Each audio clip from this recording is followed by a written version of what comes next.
Welcome to our channel Telugu Prabha. నేను మీ journalist Yagnamurthy. అనగనగా ఒక రాజు నవీన్ పోలిశెట్టి హీరోగా నటించినటువంటి సినిమా, టైటిల్ రోల్ పోషించినటువంటి సినిమా, మారి అనేటువంటి ఒక కొత్త దర్శకుడితోటి సితారా ఎంటర్టైన్మెంట్స్ అధినేత సూర్యదేవర నాగవంశి నిర్మించినటువంటి సినిమా. థియేటర్గా ఈ సినిమా ఘన విజయం సాధించిందని ఇదివరకే మనం చెప్పుకున్నాం. సో దాని మీద పెట్టినటువంటి పెట్టుబడికి వచ్చినటువంటి ఆదాయానికి సంబంధమే లేదు. సో ఎన్నో రెట్లు లాభాన్ని ఈ సినిమా తీసుకొచ్చింది అని చెప్పేసి మనకు తెలుస్తూ ఉంది. మరోసారి అంటే వరుసగా హీరోగా నవీన్ పోలిశెట్టికి 4వ విజయం దక్కింది. తను హీరో అయిన తర్వాత ఏజెంట్ సాయి శ్రీనివాస ఆత్రేయ అనేటువంటి సినిమాతోటి, ఆ తర్వాత జాతిరత్నాలు, ఆ తర్వాత మిస్ శెట్టి, మిస్టర్ పోలిశెట్టి, ఇప్పుడు అనగనగా ఒక రాజు.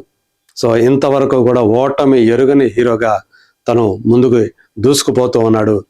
సంక్రాంతి సీజన్లో విడుదలైనటువంటి ఈ సినిమా మనశంకర వరప్రసాద్ గారు తర్వాత అత్యధిక వసూళ్లు సాధించినటువంటి సినిమాగా నిలిచింది. బట్ ఆ సినిమా బడ్జెట్కి ఈ సినిమా బడ్జెట్కి ఏమాత్రం సంబంధమే లేదు. అది అత్యంత భారీ బడ్జెట్ తోటి రూపొందినటువంటి సినిమా అయితే ఇది చాలా మోడరేట్ బడ్జెట్ తోటే తీసినటువంటి సినిమా. సో ఒక్కసారి ఈ సినిమా ఇది నెట్ఫ్లిక్స్లో 11వ తేదీ నుంచి స్ట్రీమింగ్ కాబోతోంది. అంటే రేపటి నుంచే, రేపు కూడా కాదు, ఈ మిడ్ నైట్ నుంచే ఇది స్ట్రీమింగ్లోకి రాబోతోంది. సో 27 రోజులు నిన్నటితోటి పూర్తి చేసుకుంది ఈ సినిమా బాక్సాఫీస్ దగ్గర రన్ని. మరి ఈ 27 రోజుల్లో ఈ సినిమా సాధించినటువంటి వసూళ్లు ఎలా ఉన్నాయో ఒక్కసారి మనం చూద్దాం. అనగనగా ఒక రాజు 27 days world wide box office collection ఇది.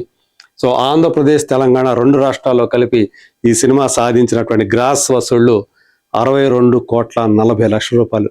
నిజంగా ఇది అమేజింగ్ కలెక్షన్ అని చెప్పాలి.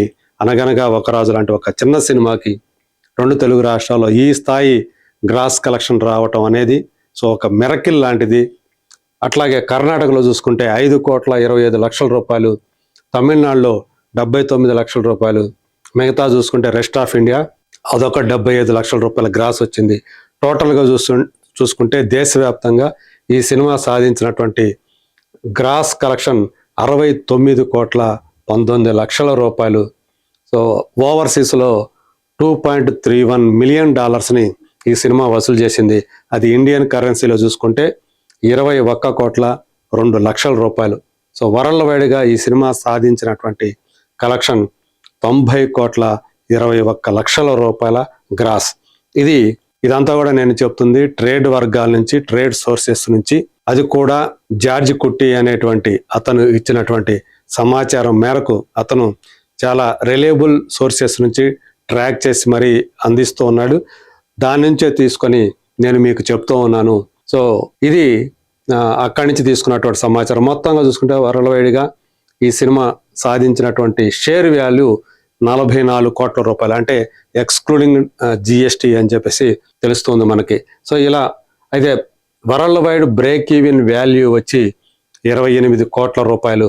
సో దాన్ని బట్టి, కానీ దీని బడ్జెట్ ఎంత అయింది ప్రొడ్యూసర్ కంటే 8 కోట్ల రూపాయలు మాత్రమే. సో ఆయన పెట్టింది 8 కోట్లే, కానీ వచ్చింది ఎంత 44 కోట్ల రూపాయలు.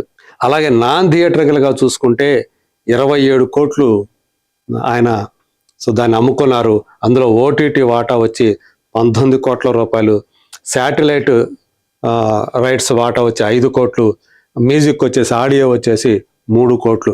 సో టోటల్గా చూసుకుంటే అంటే సూర్యదేవర నాగవంశి ఈ సినిమాతోటి సాధించినటువంటి ప్రాఫిట్ ఎంతయ్యా అంటే థియేట్రికల్గా 28 కోట్లు, అలాగే నాన్ థియేట్రికల్గా 27 కోట్లు, మొత్తం వెరసి 55 కోట్ల రూపాయల ఆదాయాన్ని ఆయన సంపాదించుకున్నారు ఆయన ప్రాఫిట్ రూపంలో.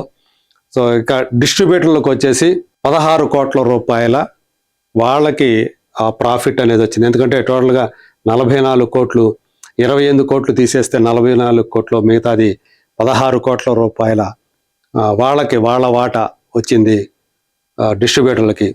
సో ఇలా మొత్తం చూసుకుంటే ఇది సూక్ష్మంగా చూసుకుంటే ఇది ఫర్ ప్రొడ్యూసర్ ఇన్వెస్టెడ్ 8 కోట్లు అయితే టోటల్ రిటర్న్స్ 55 కోట్లు, టోటల్ ప్రాఫిట్ 47 కోట్లు. సో ఇట్లా 587% ఈ సినిమాకి అంటే రిటర్న్స్ అనేవి పెట్టిన పెట్టుబడి మీద వచ్చినటువంటి ఆదాయం ఎంత శాతం అయ్యా అంటే 587%.